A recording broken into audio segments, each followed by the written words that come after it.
Hey guys, what's up? MurderofBirds here. Sorry, I'm just trying to get my camera situated. But basically, this is going to be a video of my review, if you will, of the latest episode of Hunter x Hunter, episode 136. I did a live reaction. If you guys want to check that out, it should be in the link in the description after this video is uploaded. But the episode was a very phenomenal episode, and I liked it enough to the point where I did a full live reaction. I got my thoughts up, but I wanted to just come back and, re-encapsulate everything that I thought about this final episode and the arc as a whole. Now, the arc as a whole, I really appreciate what it brings to the table in terms of incorporating real-life scenarios and real-life situations and real-world conflicts pertaining to the human, the human condition and the nature of humans, and how it's transitioned and it's focused on a different aspect of, the Chimera ants and these monsters apparently are supposed to be seen as these destructive creatures, when in truth humans, can be very malicious and can be very savage at times. So the arc as a whole is just phenomenal in the way that it brings certain elements to light regarding the Chimera ants, like I said, the nature of humans, and the transition as you see it. You see Gon transition from a human to more of like a monster in terms of, you see the Royal Guards and Meruem transition from like these monsters, these Chimera ants, into very humanistic beings towards the end. So as far as the arc overall, phenomenal. I would say it's the best arc out of all of them so far. And I definitely appreciate the arc. I appreciate it for everything that it's worth. And these last few episodes have just been mind-blowing for me in terms of emotions, in terms of hype, in terms of development, and in terms of what to look forward to in the next arc. So this episode in particular was very, how do I put it? It did a very good job. It did a very phenomenal job with tying up loose ends of, things pertaining to the past that we're just getting into now. And it created a silver lining for a lot of things that were very tragic and very saddening to go through.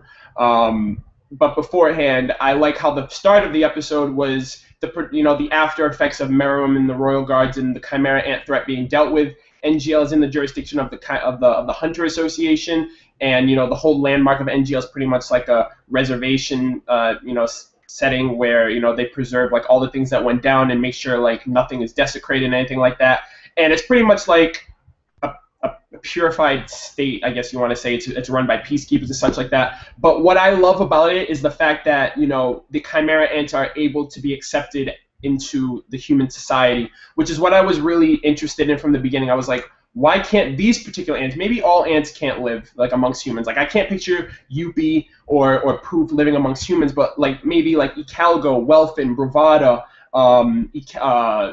Palm even now, they have rationality. They have the humanistic traits to where they can decide, and even Colt's like amongst the humans as well. So it's like, I love how the beginning of the episode demonstrated how ants and humans can live and coexist in society with bravado. And the emotional, I cried like a bitch in this episode, the first part, right at the beginning with the Nameless Ant. This ant we've seen, specks here and there of this ant that was running around following Hina the whole time and was very shy. And I thought because it looked like a Generation 1 ant, it couldn't use Nen, it couldn't talk. Apparently, in one episode, I'm pretty sure it said that ant particularly could use telepathy to talk, which is what the first generation ants had because they weren't composed of humans. And we end up finding out that it's actually Reyna, Kurt's, like when him and his sister were humans, it was Kurt and Reyna. And when they got killed, they got eaten. I was under the impression that like when the queen eats its hosts, like when it eats like the human, like it eats obviously different human meatballs that it ate, it generated, that humanistic quality. But I feel the reason why this was overlooked in terms of like it was a shocker was because Colt, like as Kurt, he had a very strong will, a very strong, sense of humanity and a sense of will to the point where his emotions raised to the surface, which is why he is presented as Colt. You know what I mean? Like I'm pretty sure she just didn't eat his body and produce the Chimera Ant. I'm pretty sure his physiology is amongst different types of humans, but he probably retained the strongest amount of will amongst all of them to live and to be reincarnated into that being. I feel like it's the same thing that happened with Reyna, but the fact is, she was very hush-hush. We didn't really know what type of ant she was, and she was just like on the sidelines. I thought she was like a lackey to Hina. So that episode, that part was the first great silver lining because it's like this mother went through the tragedy, and Kurt and Reyna were like really the first specimens of humans to be taken and eaten by the queen and generated into like the Chimera Ants that we know now. You know, the humanistic, the squadron leaders. So the fact that this mother, you know, was devastated throughout this entire arc of losing her children. And she didn't care what the daughter looked like. She didn't care that it was, you know, her daughter like was changed. The second she looked at her daughter, she's like, "That's my child." And that's why I started breaking down. I started crying because it's like it's so beautiful to see that a terrible situation like your daughter being killed and eaten and reincarnated into this ant had a silver lining because in the end you get your daughter back.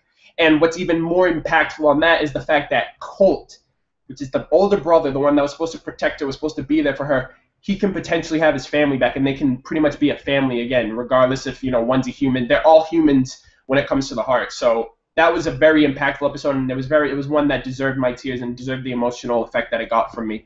Moving on from there, was the, you know, the whole thing with Gon and the situation pertaining to the Chimera Ant, the baby that the Chimera Ant Queen gave birth to. Mind blown.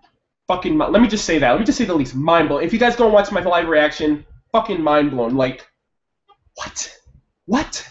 So, difficulties. You know, it's like this child I thought was my sister is not my sister. She's saying she's not Reyna. My name is Kite. I'm like, I had to like, I couldn't even process it. Like, it took me a while to process. I'm like, Kite, no way. This dude. Oh my gosh. And then I was like, oh my god. And so many things were running through my mind. So it's like, first off, Kite is still alive.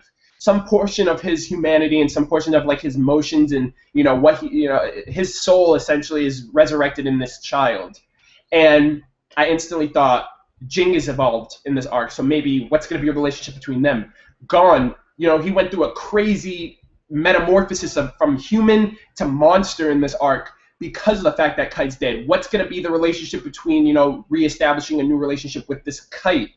You know, it might be a different form of Kite, but that is what Kite's remnants remain. That's the remnants of Kite remanifested into this girl.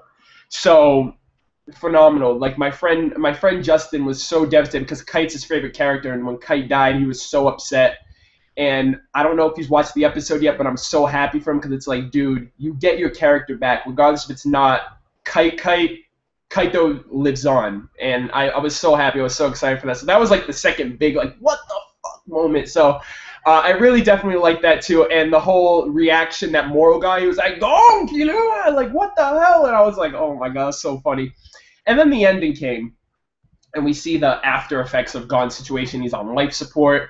You know, they don't know, like, severity of Gon's situation is really crazy, and it's like we didn't really even get to see the after effect because he's in an emergency room, and Killua is so down on him. He's like, dude, in the end, you did everything yourself. And I feel bad for Killua because it's like Killua is Killua is a friend that everyone deserves to have, with being there, with having your back, with, you know, taking the brunt force of a lot of things that you personally can't really deal with head on, like Gon. That's why he puts his emotions out there, because I feel like if he lets it get to him, it'll just break him as a character.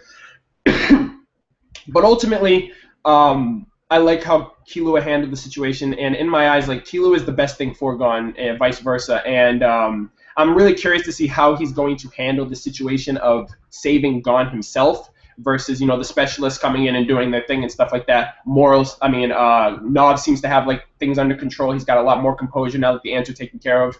But this arc, man, and everything it pertained to, and this final episode just did a phenomenal job of just tying up loose ends, putting a great bow that is the perfect arc of this anime, and putting it aside, and just the way that it transitioned into the start of the next arc.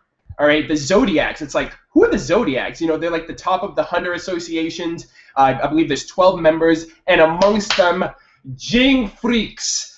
All right, like this dude, this elusive person who has been like the bane of Gon's, you know, entire journey of this anime, and I would say he's like the focal point of like this transit. Like every arc has been dedicated to finding Jing or developing towards finding Jing, and it's like Jing's now going to be a part of it, and I'm like, I don't know what to expect, dude. Like in that final panel, that final part when you see him walking in with everyone else, I flipped out. I'm like, Jing Freaks, dude, and I don't read the manga, so I'm like, what the fuck is gonna happen to him? Jing Freaks, he's like one of the best hunters in the world. And if he's coming in to do business, shit's about to go down. All right, regardless if it's an election, I don't think it's just going to be as simple as an election. And also, I saw the preview. Hisoka made an appearance, and then you get to see like these different types of people. I guess they pertain to the Zodiacs. But phenomenal way to end the episode. The arc overall, one of the best in terms of what it brought to the table of like the humanistic nature of humanity. You know, the real world conflicts, you know, stuff like that. And then the overall emotion and development between the Chimera Ant, Meruem, probably one of the greatest antagonists in anime history. All right, Kamugi, the developmental relationship, the emotion that they went through, and the beautiful way that they both went out together as a symbol of love and as a symbol of, you know, pure, you know, happiness and joy was just phenomenal. But man, I don't know what the next arc's gonna pertain to.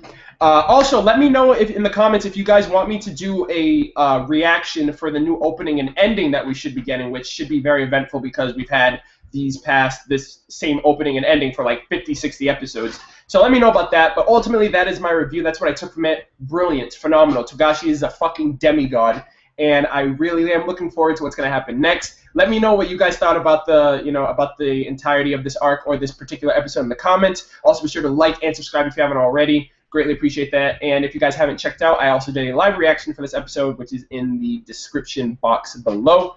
But that's all I've got for you guys, and I will catch you guys next week. Take care.